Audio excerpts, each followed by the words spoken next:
Hello, quiz part 1 யோசுவா 5 அதிகாரத்தில் first question, யோர்தானுக்கு மேல்கரையில் குடியிருந்தது யார்? யோர்தானுக்கு மேல்கரையில் குடியிருந்தது யார்? ரெண்டாவது, சமுத்திரத்துக்கு அருகே குடியிருந்தது யார்? சமுத்திரத்துக்கு அருகே குடியிருந்தது யார்? மூன்றாவது, யாருடைய இருதயம் கரைந்து இஸ்ரவேல் புத்திரருக்கு முன்பாக சோர்ந்து போனார்கள்? யாருடைய இருதயம் கரைந்து இஸ்ரவேல் புத்திரருக்கு முன்பாக சோர்ந்து போனார்கள்? 5, கர்த்தர் எந்த கத்திகளை உண்டாக்க சொன்னார்? கர்த்தர் எந்த கத்திகளை உண்டாக்க சொன்னார்? 5, திரும்ப டேஸ் இஸ்ரவேல் புத்திரரை விருத்த சேதனம் பண்ணு என்றார். திரும்ப டேஸ் இஸ்ரவேல் புத்திரரை விருத்த சேதனம் பண்ணு என்றார்.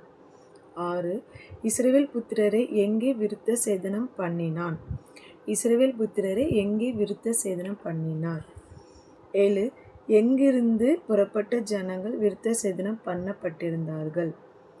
எங்கிருந்து புறப்பட்ட ஜனங்கள் விருத்த சேதனம் பண்ணப்பட்டிருந்தார்கள்?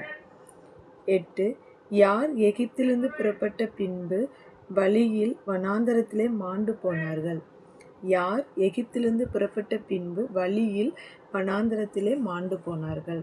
9, யார் விருத்த சேதனம் பண்ணப்படாதிருந்தார்கள்? யார் விருத்த சேதனம் பண்ணப்படாதிருந்தார்கள்? 10, கர்த்தருடைய சத்தத்திற்கு கீழ்ப்படியாமல் போன எகிப்திலிருந்து புறப்பட்ட டேஸ் யாவரும் மாலும் மட்டும். கர்த்தருடைய சத்தத்திற்கு கீழ்ப்படியாமல் போன எகிப்திலிருந்து புறப்பட்ட டேஸ் யாவரும் மாலும் மட்டும். 11, இஸ்ரவேல் புத்திரர் டேஸ் வனாந்தரத்தில் நடந்து திரிந்தார்கள். இஸ்ரவேல் புத்திரர் டேஸ் வனாந்தரத்தில் நடந்து திரிந்தார்கள். 12, பிதாக்களுக்கு ஆணையிட்ட தேசம் எப்படிப்பட்டது? பிதாக்களுக்கு ஆணையிட்ட தேசம் எப்படிப்பட்டது? 13, விருத்த சேதனம் பண்ணப்பட்டு குணமாக்கு மட்டும் எங்கே தரித்திருந்தார்கள்? விருத்த சேதனம் பண்ணப்பட்டு குணமாக்கு மட்டும் எங்கே தரித்திருந்தார்கள்? 14, இன்று டேஸ் உங்கள் மேல் இராதபடிக்கு புரட்டி போட்டேன். இன்று டேஸ் உங்கள் மேல் இராதபடிக்கு புரட்டி போட்டேன். இது பார்ட் 2 உடைய மீதி உள்ள கொஸ்டின் பார்ட் 2ல போட்டது.